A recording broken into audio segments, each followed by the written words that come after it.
Good day, everyone. I am Abelis Torrestinio. And I am Remelin Barrientos. We will be the one who will briefly explain what a somatotype theory is.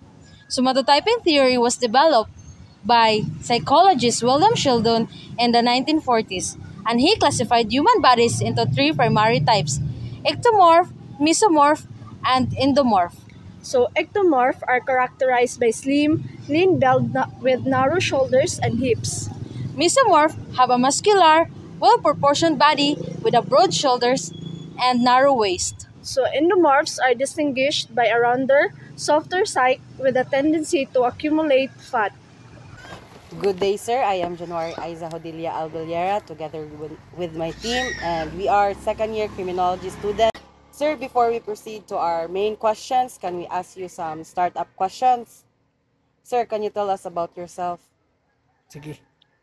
Ako di ay si Police Corporal RGH Tamparong, 30 years old, from Barangay San Pablo, Dumingag, Zamboanga del Sur. Married, then I entered PNP service July 16, 2016. Dayon, maura? Sir, why did you choose this field or career?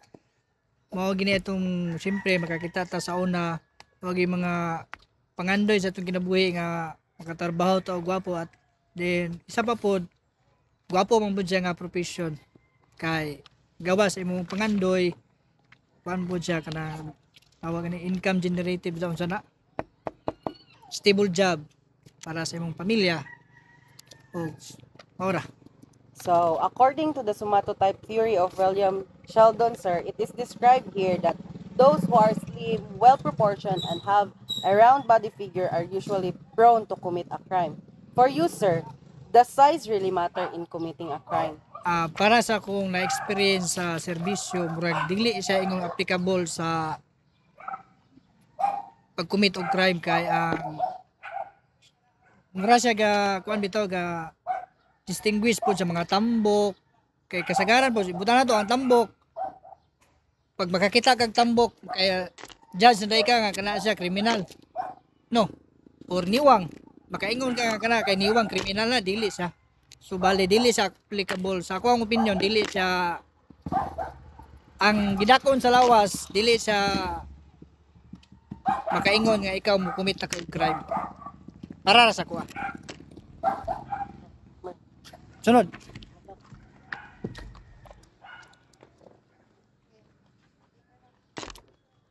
So, sir, do you think that the physical size or body type of an individual can influence their likelihood of committing a crime, or is it more about their environment and upbringing, sir? Based ra gyapon sa akong experience, size doesn't matter in committing crimes. Ang importante magud sa pagka-commit ka og crime katong gitawag nila og anatomy of crimes, or katong kainumdom pa mo ana, katong intent or motive or desire, opportunity, o kung sa ikatulo instrumentality.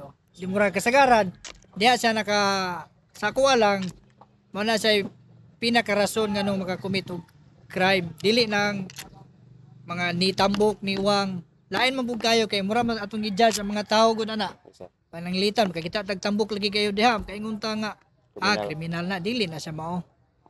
Depende na gina siya og nagyud siya kana siya kay tambok din plus naa siya intent makumpleto niya tong triangle of crime, pwede siya maka-commit og crime bisan pagtambok siya.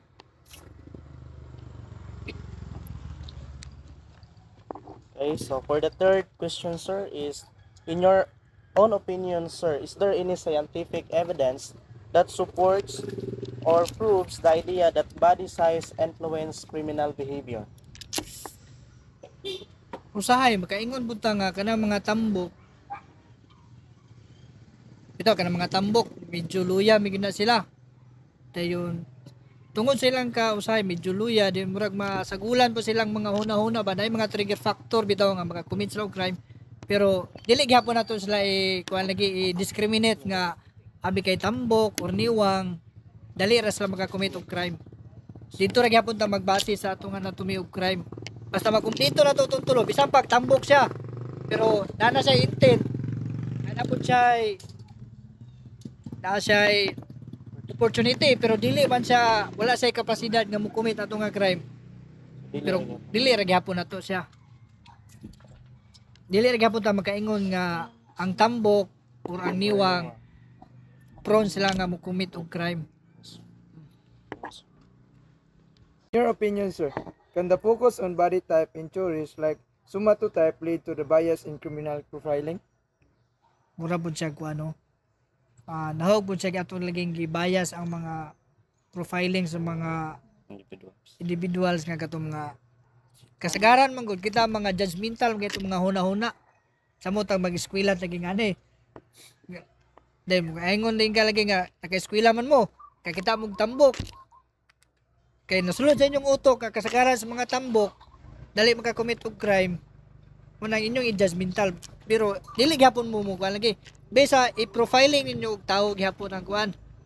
Ang tawo abi kay tambok or niwang dili gyapon ta mo judge ana nila. Mag-base ra gyapon ta sa kuan mga triggering factor bitaw nganong naka-commit siya na bisan pagtambok siya basin pud like nadala sa siyang emotion pero dili mabuna sa lahat ng mga tambok dali maka-commit og crime na kuan gyapon. Ang importante ato ra gyapon silang itrato ra to sila og patas kay dili tanan sa panahon makaingon ta nga kana sila kriminal. You, sir, what would be the best intervention for this kind of theory? For me, focus on the external factors that triggers an individual to commit crime to include the anatomy of crime.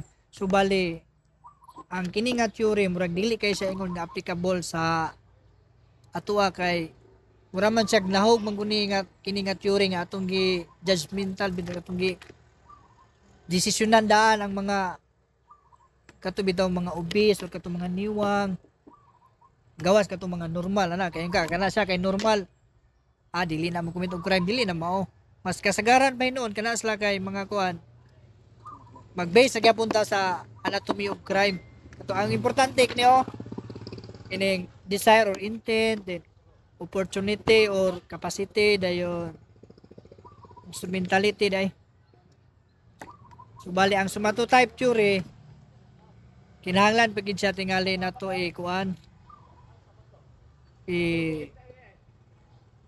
i-develop pag ayaw nga kuan ba or ipa-apply na to og tarong kay mura man siya para sa kuha lang mura siya discrimination na bitaw sa mga tao nga kuan nga tambok or niwang o diha gina naka-focus nga theory kay mga normal kuan naman na sila kana dali ra man sila maka-adjust basta sa akong pagsabot sa somatotype theory mura siya discrimination sa mga tambok o sa mga niwang abi kay nga na ilang lawas dali ra sila maka-commit og crime. Modern psychology and criminology emphasizes that criminal behavior is influenced by a complex interplay of social, environmental, psychological, and biological factors rather than body type alone.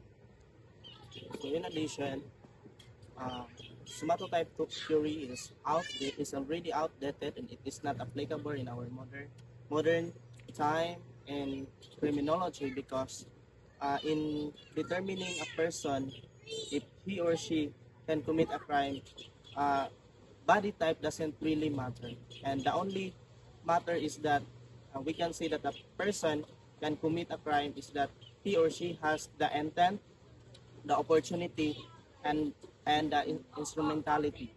So these three are the means or the factors that we can say that a person can commit a crime.